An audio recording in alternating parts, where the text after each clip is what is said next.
Okay, we are now live. So welcome to Life's Co-Pilot's newest Zoom meeting. I'm really excited about this one. It's covering a topic that I think is quite important that we need to cover, and that is about how to care for caregivers. I was sitting and doing a little research and found out through, and if you'll have to excuse me while I read this because I'll screw it up if I don't. According to the National Alliance of Caregiving, during the last year, 65.7 million Americans, or 29% of the adult U.S. population, or 31% of U.S. households served as a family caregiver for an ill or disabled relative. These are huge numbers, okay? And did you also know that 1 in 6 millennials is a full-time caregiver for a family member? Did you know that more than 64% of full-time caregivers actually pass away before those that they care for due to the stress that's involved in the whole process? Guys, that's why I think this is an important panel. We have an amazing group of people here today. I'm very excited about having you all here. So I'm going to richly do a quick introduction, and then I'm going to pass it over to you guys to basically explain who you are, what you do, you know, what your company does, and then we'll start getting into questions and things along that line. So let's start off. I have a list here so I don't forget everybody. So we have Amber Girard, Business Development and Home Care Assistance. We have Belinda Schluchter, owner of Amada Senior Care. Cheryl Molnar at GE, Public Relations Liaison, Guardian Angel Hospice. Jack Barlow, Administrator for AmRamp. Sill Duncan, Provider Relations Specialist at Morning Light Abbey Bryce Home. Meagan Chisholm, Account Manager at Caregiver Homes. Melinda Winnie, Community Programs Coordinator at Socoa. Michael Lamkin, Director of Business Development at SHC, or Senior Home Companions, however you want to put that. So let's start off with Amber. I started with you, so let you kick the whole process off here. Awesome. I'm Amber Girard. I'm the Director of Business Development for Home Care Assistance. We provide private duty, non-medical home care, primarily in people's home residences, but we can also partner with different communities, assisted livings, and independent livings as well. Okay. Belinda. Hi, I'm Belinda Schluchter. I'm the owner of Amada Senior Care, and we also provide in-home private duty care. Our goal is to keep seniors living safely and independently wherever they are, and we are experts on helping seniors find funding sources to pay for their in-home care. Okay. So let me see real quick here. Cheryl. Hello, everyone. I'm Cheryl Molnar, AG. I work for Guardian Angel Hospice as a public relations liaison. Our company's about 17, 18 years old. We're a privately owned company based out of Kokomo is where we started. My office is out of Carmel. We have one in Logansport, as well as Lafayette. Okay. I'm having problems with my Facebook Live. That's why I'm jumping back and forth here. Jack. Hi, I'm Jack Barlow with AmRamp. We provide accessibility to the home. A lot of seniors, when they are released from a nursing home or a hospital, they can't get into their house. So that's what we're here for, to help people get into the house. Our niche is very quick, very timely. We can do it within a day or two. And even on some occasions, we don't promise this, but on some occasions we can have it done on the same day. So we have people calling from the nursing home, basically crying, saying, I can get out, I'm done with rehab, but I can't get home. And so that's what we do. And then we also do the inside. We can do grab bars, things like that. And we don't do a lot of construction inside the home, but we can go in and show you what will help you in terms of getting around and being able to access many of the rooms in your home. Thank you, Jack. Jill. Jack and Jill, that's... Good afternoon, everyone. I'm Sill Duncan. I'm the Provider Relations Specialist for the Abbey Hunt Bryce Home here in Indianapolis. And we were established in 2004 when a need was identified for housing for those that are terminally ill that had no place else to go. So we provide a free room and board and additional support pieces for those that are on hospice services and have limited financial support, limited social support, and we become their family. Well, thank you. Meagan. Hi, good afternoon. Yes, my name is Meagan and I'm with Caregiver Homes. We provide a service called Structured Family Caregiving through the Medicaid waiver. We work with clients who are on the Aged and Disabled waiver, the CIH waiver, or the PACE program. So what is Structured Family Caregiving? It is a program that offers support to individuals who wish to stay at home, but would typically need help by either an attendant or to go to an assisted living facility. If they live at home with another individual who can be a caregiver for them, that person can be a paid caregiver. So that person can be a daughter, a son, a brother, a sister, a friend. It can be a spouse. As long as they are living together and that person is over the age of 18, they can be a paid caregiver. And then what do we do? So what we do is we offer support and education for the caregiver. We create a care plan. We provide a registered nurse and a case manager to oversee the family. And we communicate daily with them. So we actually put an app on their phone or a tablet, and the caregiver actually communicates with us. They can send us messages. They tell us how their loved one's doing, and we can offer support, both medical support as well as social support through our app and through our communication. Excellent. Melinda. Good afternoon, everybody. I was going to say Jack, Jill, Belinda, Melinda. We've got it all today. So I'm Melinda Winnie. I'm the Community Programs Coordinator at SACOA, Aging and In-Home Solutions. Most of you probably are familiar with just SACOA, and I hope I don't offend anybody by spelling this out, but it's C-I-C-O-A. So I know a lot of people get kind of confused about that. So maybe after knowing how it's spelled, you might be a little bit more familiar with who we are. But we started in 1974. We are Indiana's largest area agency on aging. And so out of the AAA network, and when I say AAA, I'm not talking car insurance. I'm talking area agencies on aging. I just, quite frankly, don't want to have to say that mouthful every single time. So out of the AAA network, there are 15 area agencies on aging here in the state of Indiana. So if you live in central Indiana, Marion County, or one of those 7 surrounding donut counties, you would be serviced by SACOA. So again, if you're out of our service area, SACOA is happy to help connect you to your local area agency on aging. But just in a nutshell, I mean, I could probably consume the rest of the time. I think every time I do these panels, I try to be mindful about taking everybody's time, but SACOA is so complex and there's just no way to really kind of funnel this information down in a timely manner. So just bear with me. But SACOA is not a government agency like many people may think that it is. However, we do oversee and manage both state and federal funding, in addition to private donations to help provide information, referral, advocacy, and innovative care and supportive services. So really the populations that we serve, older adults, we serve people with disabilities of any age. And I want to stress that, of any age. Actually, at the start of 2020, we were just approved to begin providing care management services to individuals with developmental disabilities and intellectual disabilities. So that is a new service that we've been able to add in addition to providing care management services to people with physical disabilities. So I just felt the need to stress that. And then of course we serve our family caregivers as well. So one more quick little thing before I pass this on. I think the most important out of all the pieces for caregivers or for people listening in on this call to know about today is SACOA's Aging and Disability Resource Center. So that is what we consider the front door to our agency.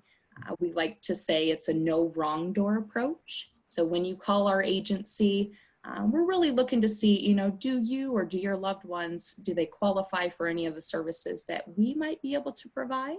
Are they eligible for funding, like a lot of these home care agencies and other agencies are talking about, the Medicaid waiver, choice funding? We can assess to see if individuals are eligible for any of those funding sources.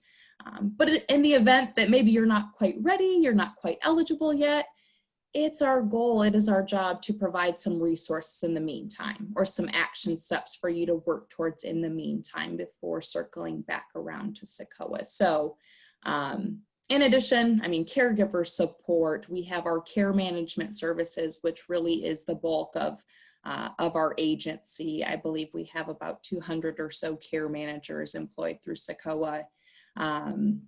Our meals and more, nutrition services, transportation services, volunteer services, safe at home. So like Jack was talking about with the wheelchair ramps, we do minor home modifications within Marion County.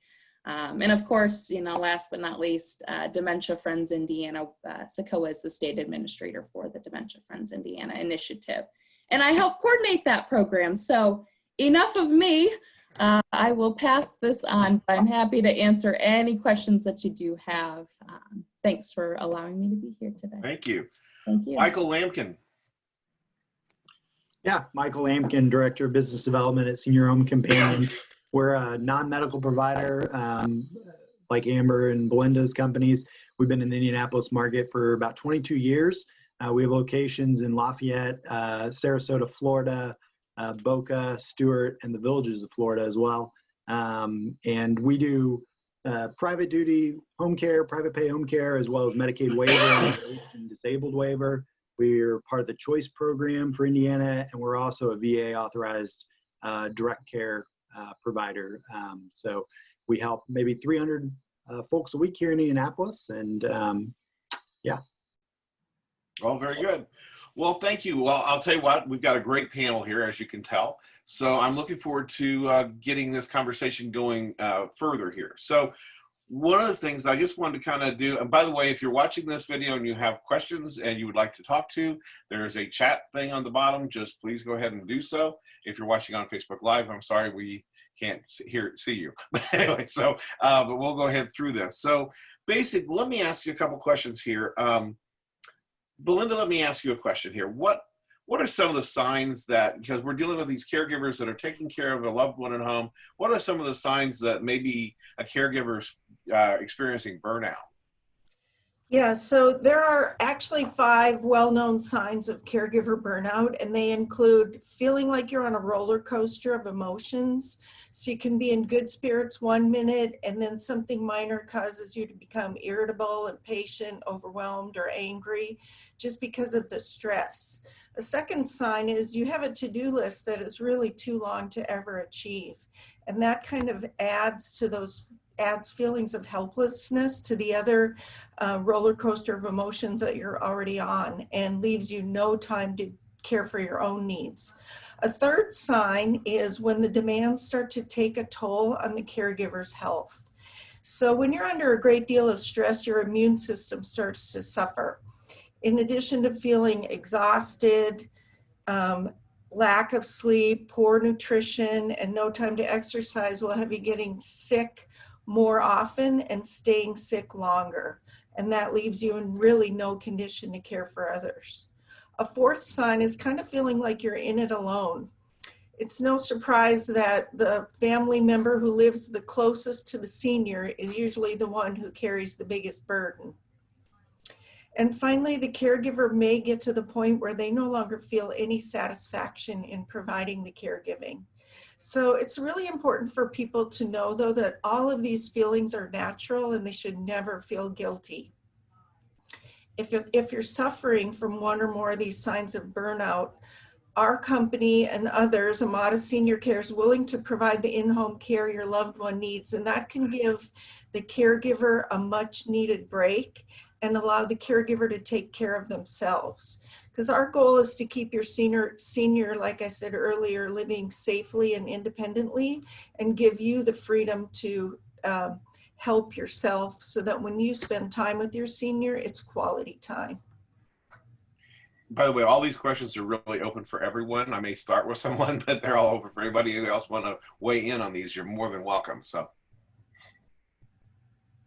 Something we see too that, kind of going off of that, if you're the son or daughter and, it can be hard to maybe tell that mom and dad are feeling that way, And I bet Amber and Belinda have a ton of examples like this too. But when I see a lot is, it's usually the guy, right? If he's taking care of his spouse, but he hasn't been to see his physician in like 4 years. You know, he may be at that place. He's probably forgone his own care, and some of that stuff just is built up, and he may have a major health setback soon because of that. So. Yeah, and then you're really in a bind when neither of them are healthy. Well, and I think that ties back to Jim, how you started with a lot of times the primary caregiver is the one who ends up passing away before the person that they're caring for. I think that caregiver burnout and that decline in their own health all kind of wraps up into why that may be. What do you think?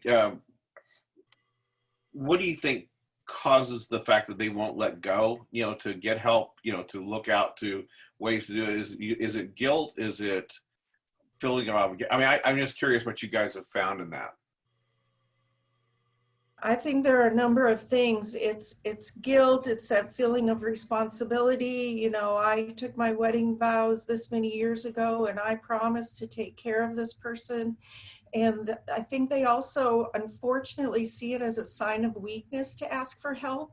And really, they shouldn't. They should feel great about everything that they've been able to do already and ask for that help, because it's only going to be a win-win for the person who comes in to help as well. Well, what can we do to avoid caregiver burnout? So a couple things we can do. Focus on the caregivers really need to think about being healthy mentally and physically. So exercise, even though it's a very difficult thing to try and squeeze in, but even a 10-minute walk and getting outside and getting some fresh air can really make a big difference. Can boost your mood, reduce stress, and really help you sleep better. You should also try to find opportunities to relax, which I know again seems like an impossible thing to do, but just taking a few minutes to yourself will give you the energy or the opportunity to recharge, so that when you go back to the caregiving again, you've got more energy. And then you really honestly have to remember that you can't do everything. And a lot of times the people who are burned out are receiving offers for help and they're not accepting them. So what we recommend is for the caregiver, make a list, and it can just be 1 or 2 things. And when someone asks you, you can look at that list and say, here, if you could do these 2 things for me, it would help me so much. I think part of it is just feeling so overwhelmed with even trying to think of how that person can help. But if they think about it ahead of time, there are a lot of things that could easily be done by friends and neighbors and family members who are offering to help. And then of course, you can invite in a senior care business like Amada Senior Care and the others on here, where we will come in and make sure that your senior is staying safe, aging in place, and give the caregiver, again, as I mentioned, that much needed opportunity to care for themselves. Saw a bunch of people getting ready to say something. Yeah. I just wanted to kind of piggyback off of making a list. I think that's such a great idea. And kind of the other side of that, not only for the caregiver being able to really identify, okay, you know what, you can run to the grocery store for me, but you're also giving that person, whether it's a friend, it's a neighbor, it's a family member, task that they can also pick too, that they're comfortable with. You know, I think so oftentimes it's like we need them to come. You know, you might want your neighbor to come over and sit. That's really what you need, but your neighbor's not quite comfortable with that. You know, so who can we find within that care team, that support group, who would feel a little bit more comfortable? And then maybe we can give that neighbor another task to go and run for us. So I just wanted to kind of, you know, piggyback off of that. I just think that's such a great idea, and it really does help really start to identify, okay, what do I need done, and what can I hand off to other people? So thanks for saying that, Belinda. I think that's just We always try to frame it as accept help early, and I think that applies to probably all the providers on the call, because and the people who are watching this are presumably trying to be proactive.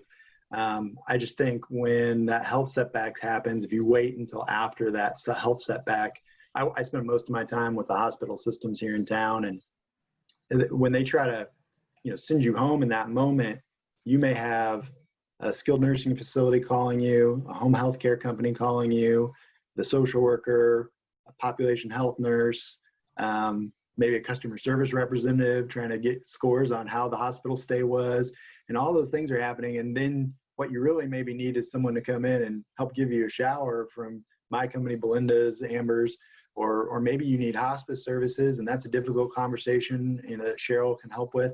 And you're trying to do that all in a moment of weakness. And so if you accept help early and have these discussions up front, you may not even start care, but at least mom and dad have that, framework in their mind. It maybe can go that much smoother.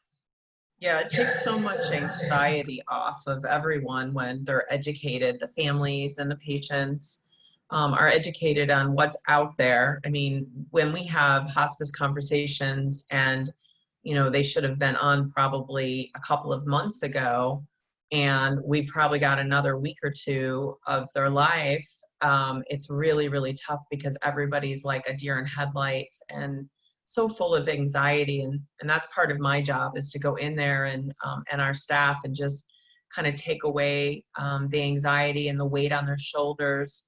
I got into this business. I'm a school teacher by degree, and my mom got sick 9 years ago. We're from the south side of Chicago, and hospice service was just an amazing ministry. And I just knew I needed to get into it somehow, because I know how I felt. It was the worst day of my life, really, to have to talk about, end of life stuff about, with my mom. But when it came down to it, it was such a blessing. And it really, this hospice nurse took a weight off of our shoulders, my siblings and I, that we hadn't experienced in such a long time. And she just made us feel safe, educated, and we knew what to expect. And I think that's half the battle. I could be a daughter again. What a gift. So yeah, the families that receive hospice just do so much better through the entire process. So I can't thank you enough for what you do.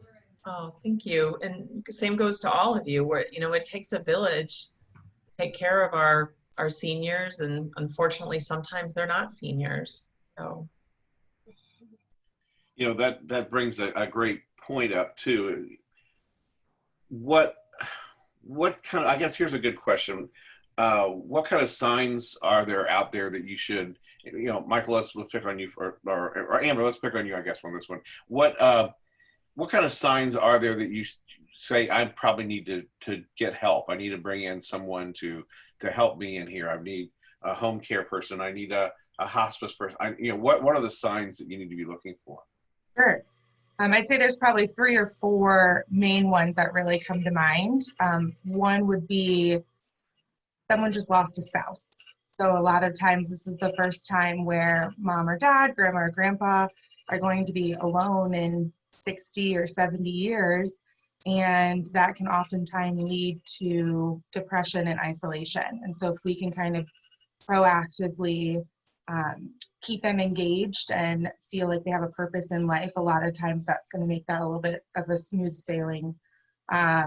Another one is if they have lost the ability to drive or should not be on the road anymore. That's another great opportunity for home care to be involved, because we are able to help with transportation and running errands and grocery shopping and picking up prescriptions. And then lastly, this one's a little hard to gauge if the family member may not be local, or if they're doing a lot of their checking in through the phone, but keeping an eye on nutrition, hydration, and medication management. So if you start to see mom or dad losing weight, or they're not drinking as much because maybe they're scared of falling on the way to the restroom, those are all things that we kind of help manage. And again, managing medication, whether you ask, hey mom, did you take your meds today? And they go, well, I think I did. So they end up not taking them. Or on the other side, yeah, I took them, and or I didn't take them, I'll take them again. And then they mess with their dosage. So, and of course, fall risk is another big one. If they're starting to shuffle when they walk, or if they've already fallen, that's another great opportunity for home care to come in and at least start on the ground level. Now, of course, home health and hospice have different roles, but like I said, that's the kind of ground level of when home care can really be introduced. Well, how would we prepare, like if you have a anybody else have any, I didn't want to cut that off. Anybody else have anything they want to talk about? Yeah, along that line, you talk about fall. Every 11 seconds, a senior is taken to the emergency room for a fall. So something you need to consider quickly, how they are getting around in the house. And it's better to be proactive than to after it's happened, they've broken a hip, they've done something else. So that's one of the things that I think is very important. Is most of my calls are from somebody that's been injured from a fall or can't get up and move as well anymore. So physical limitations are something to look at also very quickly. Anybody else have something on? How do you prepare? My guess is this. You guys would know better than I, but I'm just going from my own family members and how contrary they are about anything that's revolving around any kind of a change. How do you prepare a family member or a loved one for introducing help? Both from the caregiver standpoint and for the person that's being cared for, I suppose. Sure. My go-to way and kind of what I communicate with families is to really set expectations for everyone involved in the process. So having that conversation with mom and dad and saying, let's make a list of things that you want home care to come in and help with. A lot of people are afraid of the unknown. And if it's the first time that they're receiving home care or hospice or home health, you have a stranger coming into your private home and could essentially be providing really personal care, and that can be really fearful. So if we can kind of get ahead of the curve and talk through, on Mondays and Wednesdays, this person's going to come in and help bathe you. On Thursdays and Fridays, we're going to go to the grocery store and meal prep. If you can really set expectations and take away that fear of the unknown, I think that is a much easier transition that also sets home care up for success, helps families really understand what someone is doing in mom or dad's home, right? Because they're not going to be there to babysit or to keep an eye on things.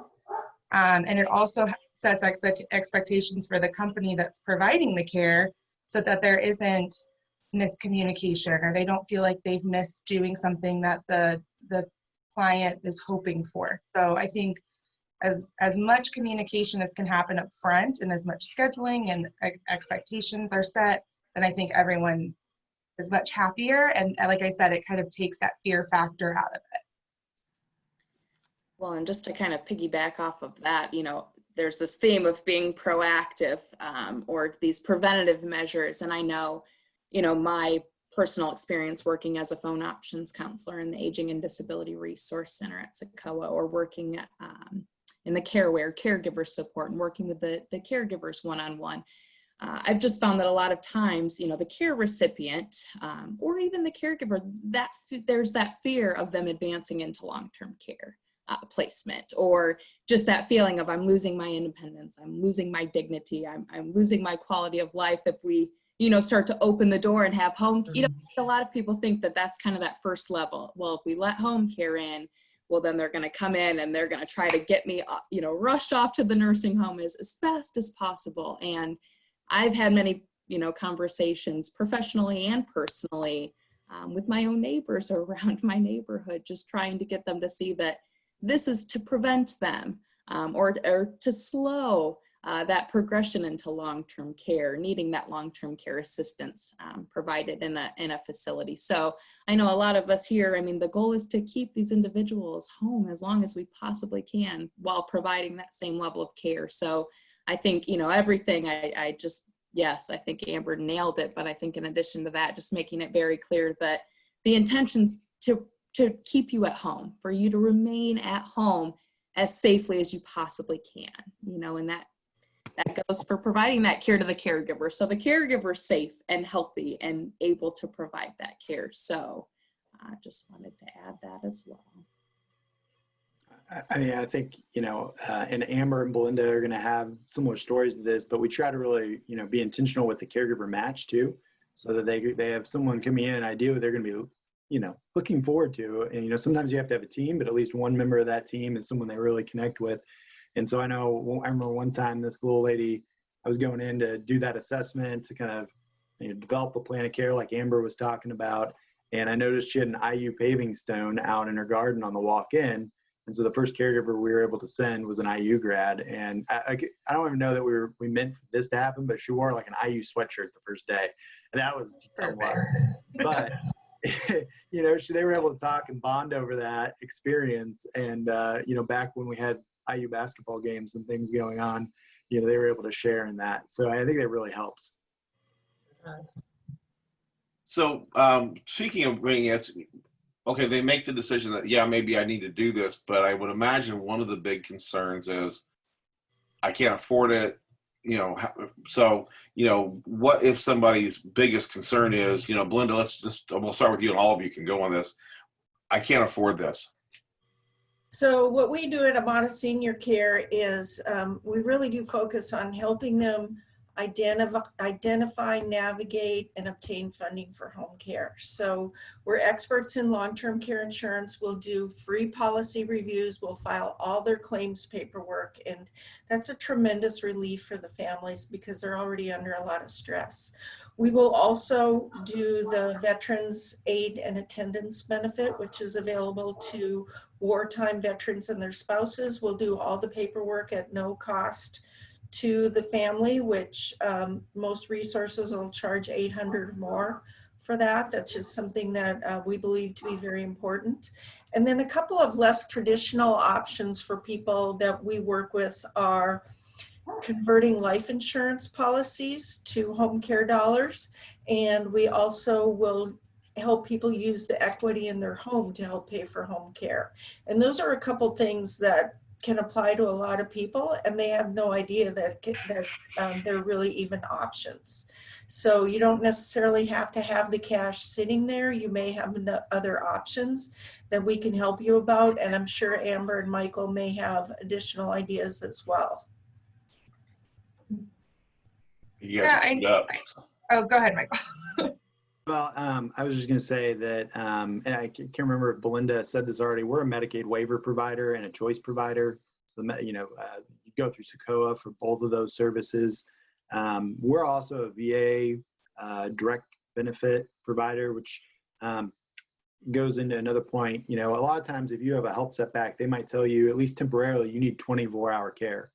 Well, your loved one may be providing some of that, and that's okay. That's an expectation. And as we've already talked about, it may be just that they need that respite care. So you may not be able to afford 24/7 care, but maybe just a little bit of intentional respite for that primary caregiver could be enough to see you through until you're better. Mm-hmm. So, just 4 hours a week or an hour here or there could really make the difference. And along those lines, the VA offers a benefit that looks a lot like that. So if you have a established care with a VA physician of any kind, really, we've found, but ideally a primary care physician, you can call in and ask to be evaluated for home-based care. And if you live with your primary caregiver, also respite care. And so someone starting out that process might expect to get 4 hours of care a week. So we'd usually do 2 2-hour shifts a week, and you really need a personal care need. So we're really going to be coming in with a focused, shower, grooming. Maybe we have a little extra time to start a little laundry or do a few other things, but they're going to be pretty intentional. When you get the respite care, you can either choose to go into a VA approved building for, some amount of time. You get 30 of those days a year though. You can also choose to use them at home through providers such as ours. You get a 6-hour day of care. So those can be really meaningful for that loved one. Maybe doesn't quite feel comfortable leaving the spouse at home while she goes on a trip with her sorority sisters to Florida or something. But for a week, you get 6 extra hours of care every day. Could allow you to do that. So. Yeah, and I know a lot of medical insurances are starting to offer home care hours as well. Strictly from a business perspective, they're seeing that the cost of a hip replacement or recovering from a fall outweighs the cost of proactively having home care in the home to prevent that fall. So I think medical insurance companies are starting to kind of jump on the bandwagon and realize the benefit of especially proactive home care and what that can do to someone's just overall health. That's slow. It's a slow change, but it is happening. And that's something new that just became available in 2020. So hopefully it'll expand over time. And if you're part of an ACO, this could be a whole nother presentation, just what Amber touched upon. But Yeah. if you're educated enough to know that you're part of an ACO, you might ask your ACO nurse care manager if there's any programs that would pay for care from a company like Amber's or mine or Melinda's, because, you know, the insurers are seeing it, but the hospital systems are seeing it too, and they may be willing to pay for some care to see you through rather than pay for you to go to a skilled nursing facility. I was going to add too, for our home, we're a little different, but we are a free community resource. So that's nice to have out there. We were recently certified as an adult family care provider. So we can take up to 4 residents that have waiver, Medicaid waiver, but we don't charge anything for our home and our services. And so that's a nice piece that for those that maybe they are on hospice services and living at home currently, and they have an elderly spouse that they can no longer help provide that care, and kind of piggybacking to helping care for the caregiver. If they're accepted into that home, they come to us. There's no charge for the room and the board. There's no charge at all. And the elderly then caregiver can just be the spouse and be there present and during that time of end of life. So those are a couple nice things about the Abby Hunt Bryce too. Is there any limit, Jill, to how long they can stay? They can stay as long as they are still appropriate for hospice. So if for some reason they would graduate from hospice, which does happen, then they would have to find a different type of home. Everybody that's in our home are on hospice services. Cheryl and I too, with Guardian Angel, it's an example of how we partnership, because Cheryl had a patient that needed a home and didn't have financial resources or support. And the gentleman then came to us, and the hospice retains the professional and medical management. And we are the extra pair of hands to help provide that support. Yeah, I think in that situation, Jill, the person, the caregiver, was not able to, he had to work full time, and he was not able to stay there at home to take care of him. So something was going on with the skilled facility he was in with us, and they were not able to accept him any longer. And so we needed to figure something out for this poor gentleman. And Abby Rice was amazing. If you haven't toured it yet, you should. It's a beautiful place. It has a beautiful garden outside. It's very serene. I was blown away when I saw it, and the staff in there is just amazing. I cannot say enough about them. Thank you. I agree. And it's nice now with SACOA too. This is a new piece for us. So if somebody is evaluated for waiver services and are approved for waiver services, we do get a small reimbursement from the state for things that would not be duplicative of what hospice is providing. So that's a nice way for us to generate a little additional income. The rest of the way that we generate income is through fundraising and volunteers. Very good. Well, I was going to say, now that we're kind of on dealing with the money side of it, there's one thing I wanted to ask Meagan, or bring up with Meagan, is I was just having this conversation with a friend of mine, and I've got him to where he is ready to make a phone call. So I think, but he's been a full-time caregiver for his mom now for some time, and had no idea that he could actually be compensated for that through Medicaid. Didn't understand that concept at all. And I'm getting ready to have him call Meagan. So Meagan, would you please explain something? Because I'm guessing most people that are home caregiving don't have any idea that these resources are available. Yeah, absolutely. So if your loved one qualifies for Medicaid, and then is assessed by SACOA and is either on the A&D waiver, the PACE program, or the CIH waiver, and living at home with someone who wants to be their full-time caregiver, that person can be paid. It is a daily tax-free stipend, and how we generate payment for them is through that app that we put on their phone. Every day they enter in that daily note, and that triggers for them to get paid for that day. And we understand caregiver burnout. We understand, that need for a break. And so that's why you can also have alternate caregivers on the program as well. So let's say it's the husband caring for his wife and their son has offered to come in on the weekends to help relieve their dad so that he can get a break. Both he and his dad can be paid caregivers. So they just get paid for the day that they enter in that daily note. Other nice options with being on the waiver is for respite, is that they can use adult day services. So if that caregiver, once again, is just feeling like they need a break and that, they just kind of need that, they need to run to the grocery or something, the waiver will actually cover, it's not seen as a duplication of services, so they can go to adult day, interact with other people, do activities, and it's a great break for that caregiver as well. The pay comes 2 paychecks a month directly deposited into your account. And like I mentioned, it's tax-free. And even some of our caregivers, we run into people that at this time right now are not wanting extra people in their home. So that's why, they want their son or daughter to be their caregiver.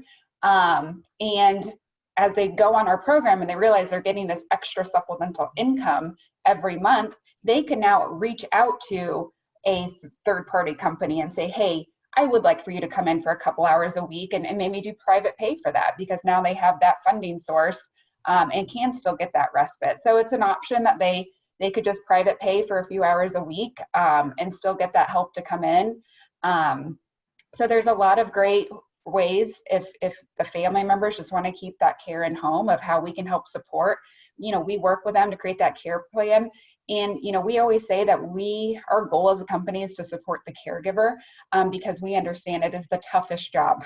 Mm-hmm. And when we develop that care plan, we're developing it to make sure that that caregiver can be successful and not feel overwhelmed. And so we provide education to help with that and just making sure that we are looking for those signs that maybe something, that caregiver needs that extra support. So as a company, we look to see what can we do to support that caregiver. So one question I have for you, this is just from a conversation I was having a couple days ago. I know a lady she's elderly. She is a caregiver right now for her husband who has dementia, and she's also a caregiver for an adult son who has full disabilities as well. She is also not very techie. How does that work with your app? So I'm a little was wondering how that was going to correlate with you. So, we do teach them. So, and okay. People can learn as long as, we can put it on a tablet, the phone, and it's pretty simple. Once we get in there, we teach them how to use it because it's really just buttons almost that they're pressing. So it's not, full on text that they're having, to provide. So it's very user friendly. I mean, we have people in their upper 80s using it right now. So it doesn't, it does not discriminate by age. It's a very user friendly app that we've created. So we will help teach them to how to use it. Well, very good. Melinda, I saw that you put a nice explanation here on the chat. So if anybody wants to get into that, they can. I apologize. It's a little choppy, but I just figured that there's probably people that are listening on this call that are going, what in the world is the Medicaid waiver? I've never even heard of this. And they're throwing all this terminology. So instead of me eating up a whole lot of that time, I've just taken and copy and pasted what is provided on SACOA's overview. So there's very particular both physical and financial criteria that you need to meet for both that choice and the Medicaid waiver. And I'd be happy to send that to you, Jim, if you would want to share that on Facebook, just so people are aware, because I know a lot of times oftentimes it's called the Medicare waiver. It's the waiver. And so again, I just felt the need to share that information. So just in case people don't know what we're talking about. Yeah, please share that with me, and I'll put it on this post when we get all this stuff in here. Wonderful. And I can share that with everybody on because I know that the income limits will change yearly, and it's a lot to keep up with. So I'd be happy to share that. It is.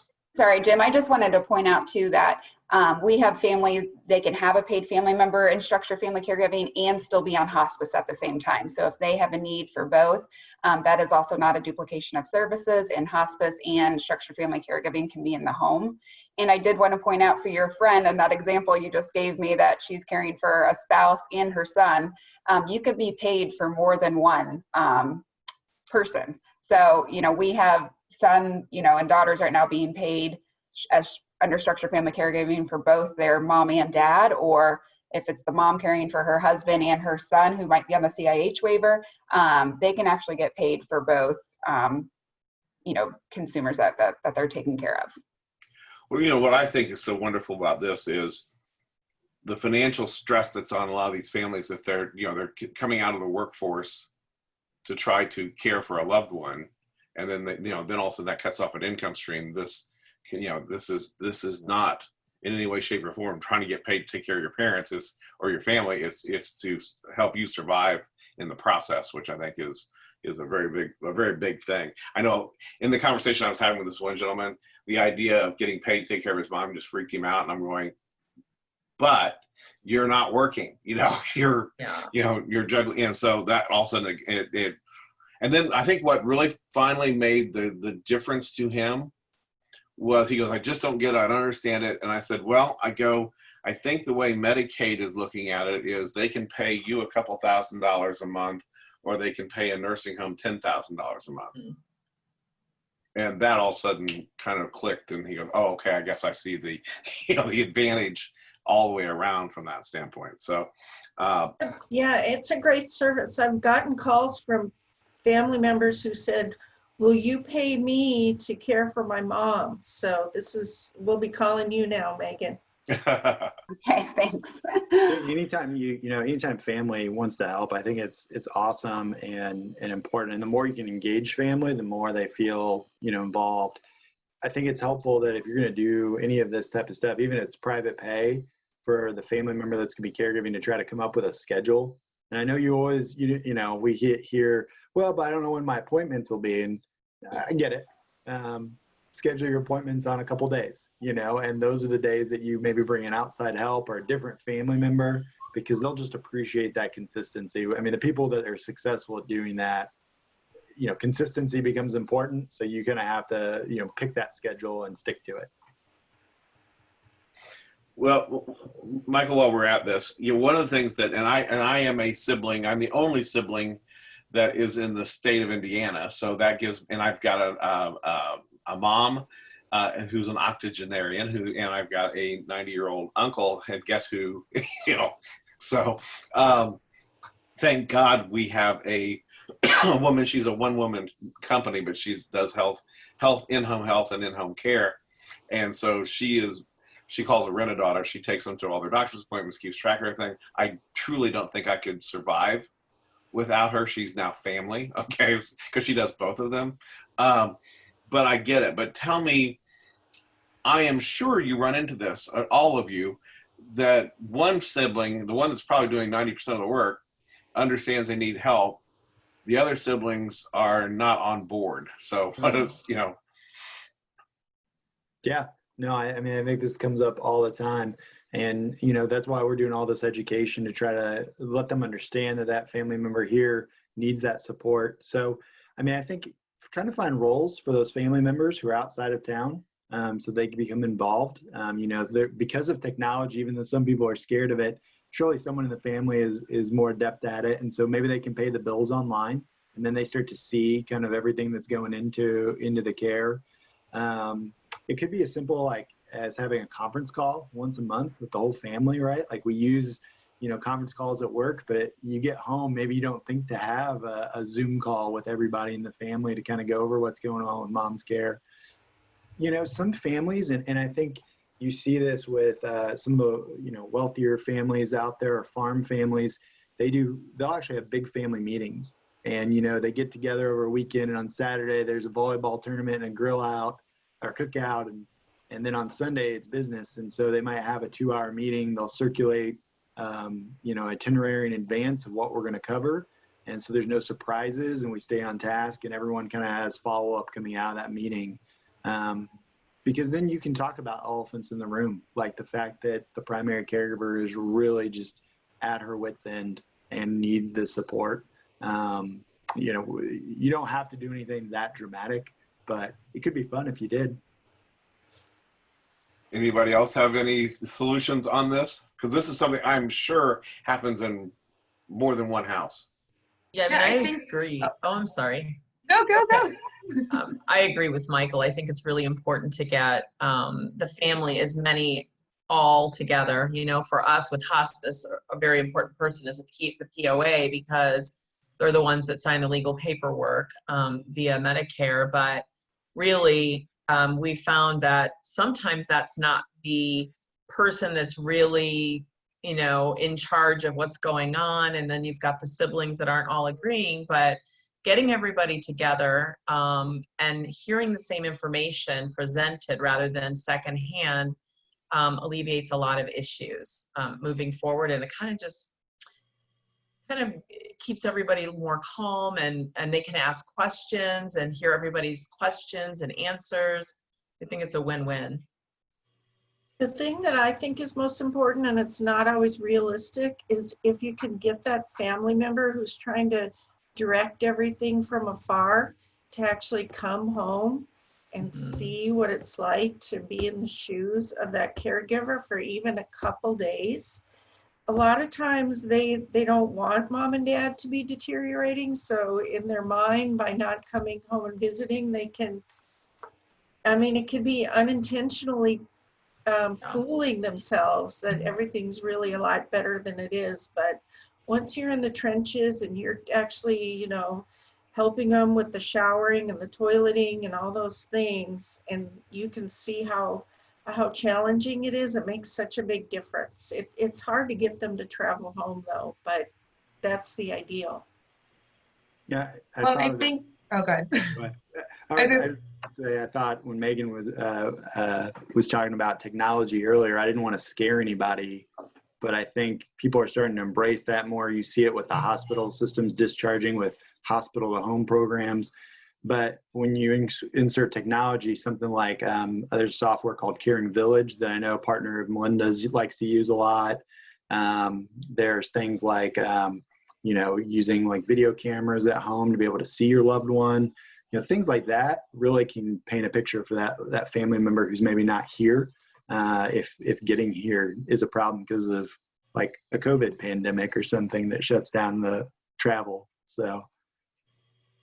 Yeah, I think it kind of comes down to, again, going back to that fear, whether the siblings all live in town with mom and dad or they live out of state, there's a fear of your parents aging and what that means at the end of the road. And so a lot of times they think introducing home care or home health or eventually hospice means that they're one step closer to losing their parents. And so a lot of times that initial conversation is addressing that fear, and again, using that as a chance to educate and how helpful that support can be in not only improving the quality of life for mom and dad, but also hopefully giving them additional time as well. So talking through that fear can really help. There's also a fear of, I don't know about mom and dad's finances, and I don't want them to ever feel like they're strapped for cash.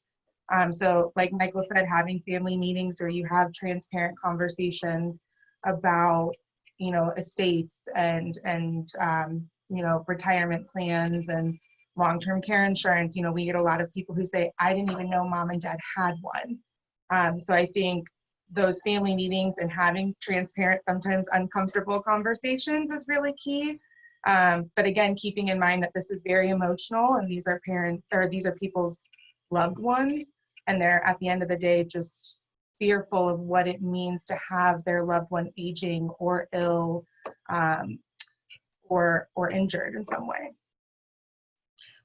What about right now we're all living in a new reality, trying to figure out how to function. what if somebody's just afraid of someone coming into their house? What do you guys do to protect them, to make sure that they feel comfortable with that, or what have you? And you can start. I mean, you're on the screen right now for me, so go ahead. So, yeah. Well, I think all, we're definitely doing it. I know I've chatted with a lot of our partners, and we're all following CDC guidelines and making sure that everyone is practicing good hygiene and we're using the proper PPE equipment. We're increasing our amount of communication amongst our team and amongst, our points of contact and our family members and, the buildings that we're in. So I think at this point, everyone's just elevating everything, elevating their communication, elevating, their protective, procedures. So I think we're all I've been really impressed with how our company and everyone that we work with and partner with has really stepped up and been proactive and gone above and beyond to make sure that we're keeping not only our clients safe and healthy, but also our employees and our caregivers. I agree. We have an education from our CEO each week, universal precautions. We actually got tested how to properly wash our hands. We do that every so often. Sounds easy, but there's a special way of doing that, and a lot of other things with disease control, prevention, and all of that.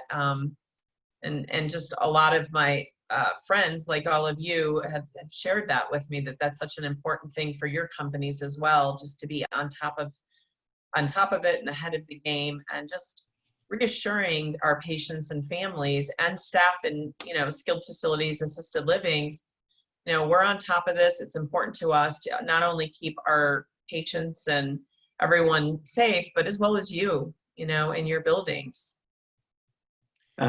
I really love Riley Children's Hospital has a great video for how to wash your hands that as an adult I find value in, but if you have kids that, grandkids that are coming into the house or something, they can be really good for showing them how to wash their hands too.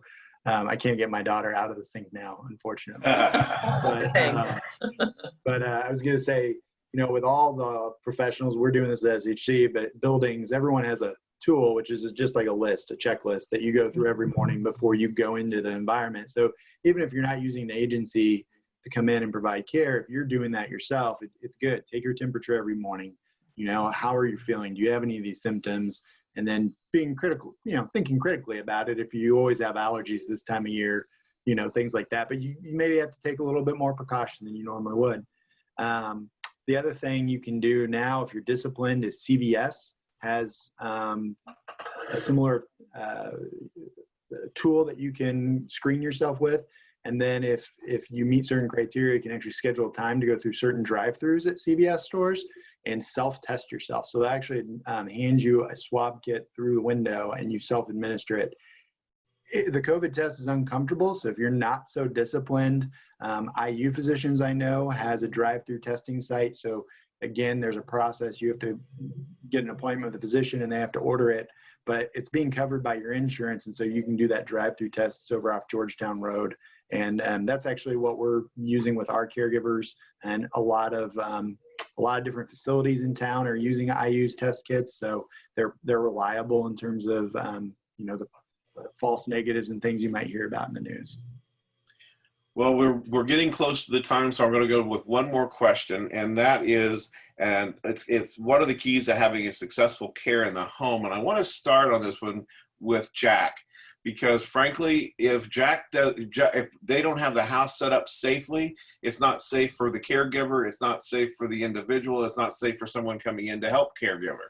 So Jack, I'll start with you on how do we get this set up to where we're safe and what you do to assess that. You're muted, Jack. I'm sorry about that. It's very, very easy. If you just call me, I'm more than happy to come out to the house. There's no fee for that. I will go over everything that may be a problem when they come home. Obviously, the entrance and the exit of the house is very important, and I can show all the different ways that we can take care of that. Inside the house, I will go through and show you whatever you want to see. I'll discuss any of the situations. As I said earlier, we don't do a lot of carpentry work inside, but I'm more than happy to show you what things need to be done. I am CAP certified, so I am a certified aging in place specialist, so I can come into the house, show you some neat little tricks that would help. For instance, like at the counters, you can take out in your kitchen, you can take out one of the slots underneath the counter, and so a wheelchair can actually go up underneath that, and then they can work on a surface. If you think about it, it's very hard to reach from a wheelchair up to your counter. So you can just do tricks like that, and I'll be more than happy to show anybody anything. But once again, we specialize in mainly getting people in and out of the house, which obviously is the first step. And we can do that very quickly. There's a lot of things that we do. We rent them. You can purchase them. A lot of times we'll have people call and say, we're done with it. And I'll say, well, it may stay there another week because we got to get to the people that need into the house first, because we do that almost instantaneously for people. Get them into the house so they can relax, get out. And not only just to get in and out, the other thing to consider is a dangerous situation. If there's a fire in the house, if there's a medical situation, you got to get them in and out real quick. They need that. A lot of people tell me, well, I'm not going to go out. It's wintertime. I'm like, well, you don't know that. You don't know if a fire, something like that's going to happen. So we're there to help that. And we're also glad to go through the house, tell you to pick up the rugs. You know, if somebody's still walking, you don't want rugs in the house if they're older.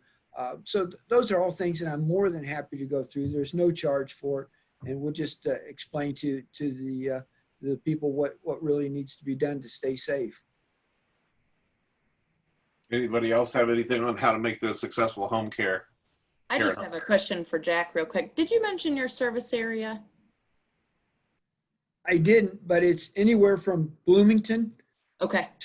to Michigan to Illinois to Ohio. And even in Ohio, I go all the way down to Columbus, Ohio. So Wonderful. Thank you. just about anywhere from Bloomington north. Because I know at Socoa, that is a call we get in our Aging and Disability Resource Center all the time, is for minor home modifications. And there's not a lot of resources out there. So it's just wonderful to know that you have such an expansive service area. Thank you. Yeah, in terms of that, I'll be working with the Stay at Home program in September. So looking forward to that. And Jim, I just wanted to point out, as a resource for all of your clients, our company created a Facebook group called Caregiver Nation, and it is a group that it's an outlet for people to kind of connect all the caregivers around the country. They share their stories, they share their struggles, and people are there supporting them, kind of being their cheerleaders. It's just a nice outlet. I mean, with the Facebook groups, everyone has their, area, and this has really been created to support caregivers. So I just it's Caregiver Nation, and anyone can be on it. You do not have to be part of Caregiver Homes. We just created it as just a support system for caregivers. Excellent. Anybody else have anything they want to get in before we wrap this thing up? Or okay, well, I'll tell you what, every time we do one of these, I always wish we had more time because it's, there's always more to cover. I just want to thank you all for coming. I want to thank anybody that's watching in or who's going to watch these videos later. We're going to have Life's Co-Pilot we try to do these at least a couple times a month, if not more. We have one coming up on the 23rd of June on basically how to move into a senior living center safely and what we're doing to make it safe in today's world. So that's going to be the topic on that one. You can go on to lifescopilot.com and see on the events what's upcoming. And you'll also, we're talking about resources. People like this are who you're going to find there, okay? It's just a resource, a portal of information for you that we want to keep up 24/7 for you to access. So guys, thank you for coming. I'll see a lot of y'all again on the 23rd or whatever, different ones. I know we're on that panel, so it's a different topic. But thank you very much, and thanks for being here. We'll see you all later. Thank you, Jim. Thanks. Bye-bye. Thank you.